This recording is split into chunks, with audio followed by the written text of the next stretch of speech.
గారికి ఓబీసీ మోర్చా జాతీయ అధ్యక్షులు పెద్దలు డాక్టర్ లక్ష్మణ్ గారికి జాతీయ భారతీయ జనతా పార్టీ ఉపాధ్యక్షులు అరుణక్క గారికి సహచర శాసన సభ్యులకు సహచర శాసన మండలి సభ్యులకు రాష్ట్ర పార్టీ నాయకులకు ఈ యొక్క ధర్నా కార్యక్రమానికి విచ్చేసినటువంటి భారతీయ జనతా పార్టీ సహచర కార్యకర్తలకు పత్రికా మిత్రులకు అందరికీ పేరు పేరున నా యొక్క నమస్కారాలు.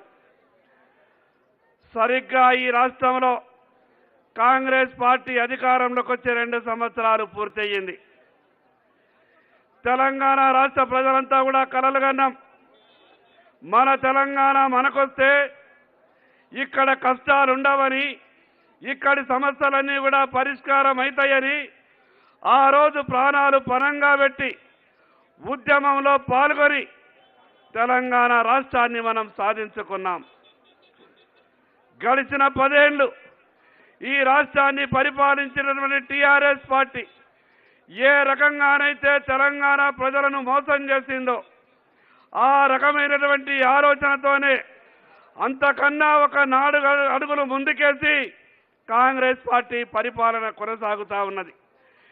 ఏ వర్గాలకు న్యాయం చేయకుండా కేవలం అధికారంలోకి రావడానికి అమలుకు సాధ్యం కానటువంటి హామీలిచ్చి అరచేతిలో స్వర్గాన్ని చూపించి గద్దెనెక్కినటువంటి కాంగ్రెస్ పార్టీ 2 సంవత్సరాలుగా ఈ రాష్ట్ర ప్రజలని మోసం చేస్తూనే వస్తా ఉన్నది. మళ్ళీ ఇప్పుడు కూడా ఈ 2 సంవత్సరాలలో కాంగ్రెస్ పార్టీ ఏం చేసిందని చెప్పేటటువంటి ప్రయత్నం మాత్రం చేయదు.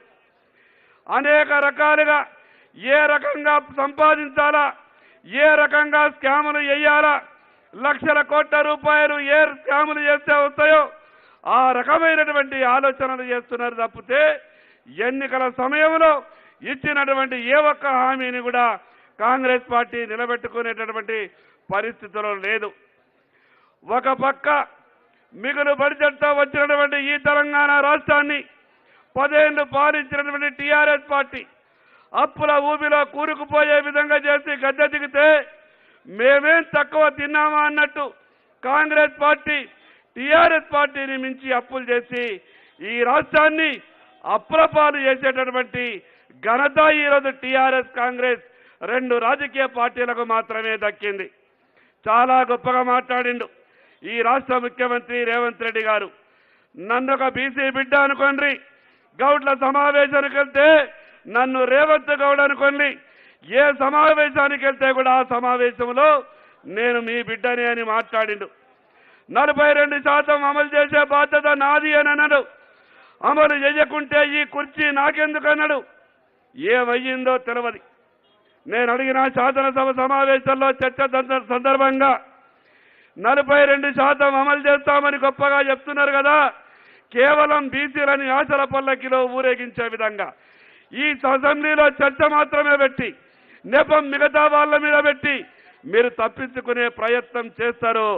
ఆ రకంగా చేస్తే ఈ రాష్ట్రంలో ఉన్నటువంటి బీసీలు మిమ్మల్ని క్షమించరు అని అంటే లేదు లేదు అమలు చేసే బాధ్యత మాది అన్నారు.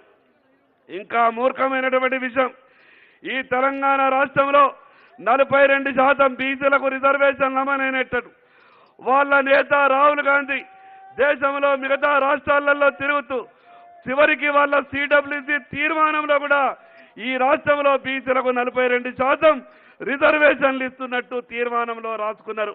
అందుకే తెలంగాణ రాష్ట్రంలో ఉన్నటువంటి బీసీ ప్రజలారా, తెలంగాణ రాష్ట్ర ప్రజలారా, ఏ రకంగా కాంగ్రెస్ పార్టీ మోసం చేస్తున్నదో మనం అర్థం చేసుకోవాలా. ఇప్పటికే సర్పంచ్ ఎన్నికలలో ఎక్కడికి వెళ్ళినా కూడా కాంగ్రెస్ మద్దతుదారులైనటువంటి అభ్యర్థులకు ప్రజలు చీగొట్టేటటువంటి పరిస్థితి వస్తూ ఉన్నది. ఏది ఏమైనా ఎట్టి పరిస్థితులలో మోసం చేస్తున్నటువంటి ఈ కాంగ్రెస్ పార్టీ నైజాన్ని ఎప్పటికప్పుడు ప్రజలకు తెలియజెప్పాల్సినటువంటి అవసరం ఉందని మరొక్కసారి మీ అందరికీ పేరు పేరున ప్రత్యేకంగా ధన్యవాదాలు తెలియజేస్తూ సెలవు తీసుకుంటున్నా. భారత్ మాతా కీ.